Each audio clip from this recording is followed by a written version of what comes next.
Et bonjour à tous et bienvenue, ravi de vous retrouver dans ce nouveau numéro de Servebot, une émission dédiée au tennis et aux paris sportifs. Aujourd'hui, format un petit peu différent de l'habitude puisque je ne vais pas vous présenter un tournoi mais je vais vous parler des matchs de cette nuit et de demain. Le tout toujours en moins de 5 minutes.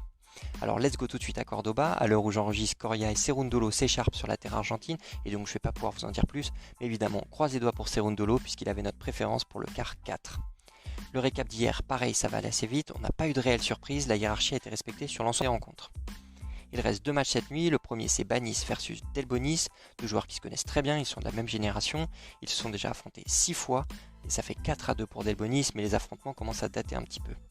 Banis, il a globalement montré des bonnes choses depuis la reprise, il est sorti facilement des qualifications, il a été tranquille versus Kicker au premier tour. Pour Delbonis, c'est un petit peu différent, on n'a pas eu trop l'occasion d'évaluer son niveau de jeu. Pedro Sousa, son adversaire du premier tour, s'est foulé la cheville dans le premier set. Bon, globalement, ça va être un match très équilibré et c'est pourquoi je vais rien jouer. Je pense que les cotes sont globalement bien ajustées. Et évidemment, j'espère quand même voir Delbonis s'en sortir puisqu'il avait notre préférence pour le quart numéro 2. L'autre match de la nuit l'opposera Jarry de retour de suspension et vainqueur surprise de Mounier au premier tour à Benoît Paire dont on espère un petit peu tout le temps le retour au plus haut niveau. À 2,75, la cote du français, elle me paraît quand même beaucoup trop haute. Il faut savoir qu'il est venu bien entouré avec sa nouvelle copine, a priori. Il a fait un choix fort aussi en venant en Amérique du Sud plutôt qu'en restant en France. Et je crois que s'il ne tanque pas, il devrait gagner assez facilement ce match. Donc à mon avis, il faut poser la pièce, croiser les doigts et ne pas s'infliger le match. On regrettera peut-être demain d'avoir fait ce choix. Le deuxième tournoi rapidement avec Singapour. Là aussi, il y a eu peu de surprises alors qu'on en attendait beaucoup. Silic et Bublik sont apparus relativement concernés par le tournoi et donc ça devrait changer un petit peu la physionomie de l'événement.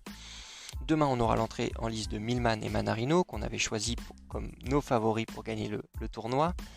Demain, ils seront évidemment favoris de leur premier tour. Ils rencontreront Marcora et Ebden qui, à mon avis, n'auront pas les armes pour les gêner. C'est pourquoi je ne vais pas m'attarder plus. Ce qui m'intéresse le plus, c'est le Kwon Uchiyama. Kwon, il est probablement dans la forme de sa vie, il vient de gagner un titre à Biella en Italie. Il a montré ce matin qu'il était relativement fatigué mais capable mentalement de renverser une rencontre alors qu'il était mené 1-7-0. Voilà, je ne serais pas surpris quand même que le joueur finisse par coincer avec l'enchaînement des matchs, avec l'usure mentale. Et à ce titre, je trouve que la cote de Uchiyama est un peu démesurée. Ce qu'il faut savoir, c'est qu'ils se sont déjà affrontés deux fois. Deux fois, Kwon était sorti vainqueur, mais au bout du troisième set, une fois 7-5, une fois 7-6. Et donc à ce titre, la cote à 3,50, elle me paraît exagérée. Je l'attends sans regret, on verra ce que ça donne. On termine en France à Montpellier. Ici, c'est un petit peu l'inverse. On a eu plein de surprises, notamment Sinner, Murray ou Corda qui sont déjà sortis du tournoi, comme on l'évoquait un petit peu dans la preview de mon tournoi. Et c'est pour ça qu'on ne les a pas pris comme des pics long terme, notamment parce que les cotes étaient trop basses. Je vous ai déjà proposé un premier pari sur mon Twitter, n'hésitez pas à me suivre, à tout petit prono, et c'était Veseli face à Gojovic. Il faut savoir que la cote, je vous l'ai proposé autour d'1,75, elle vaut désormais 1,60, 1,62. Aujourd'hui, ça me paraît relativement bien ajusté, je ne prendrai plus 1,62, mais je crois qu'à 1,75, ça valait vraiment le coup. On verra ce que le Tchèque a vraiment dans les jambes, parce que son premier tour était quand même relativement facile, Michael Himmer n'ayant pas vraiment envie de jouer.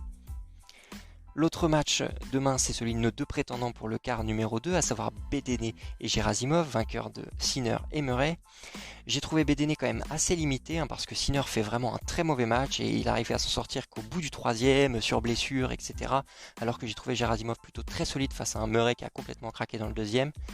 Je crois que Gerasimov sera légèrement favori pour moi demain, mais no bet, car on a de très grosses cotes ouvertes pour leur victoire sur le quart de finale et donc on aura le temps de voir venir sur le tour d'après.